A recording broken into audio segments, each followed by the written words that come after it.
കുട്ടമ്പുഴ പഞ്ചായത്തിലെ ആനക്കയത്ത് പ്രത്യാശ വയോജന അയൽക്കൂട്ടം വാർഷികം ആഘോഷിച്ചു.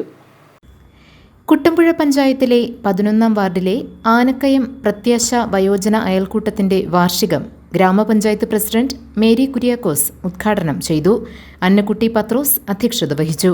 അരുണിമ വിനീഷ്, ചിഞ്ചു എബ്രഹാം, KA സിബി, രാജമ്മ രാജൻ, ബീന ബേബി, ലിസി പൗലോസ്, മറിയാമ്മ ഉലഹന്നാൻ തുടങ്ങിയവർ പ്രസംഗിച്ചു.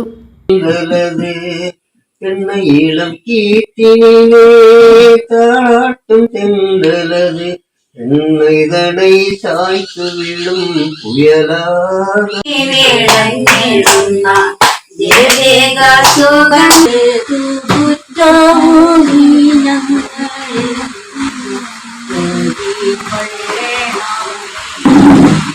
KA ജോസ് സ്വാഗതവും ഏലിയാമ്മ പൗലോസ് കൃതജ്ഞതയും പറഞ്ഞു.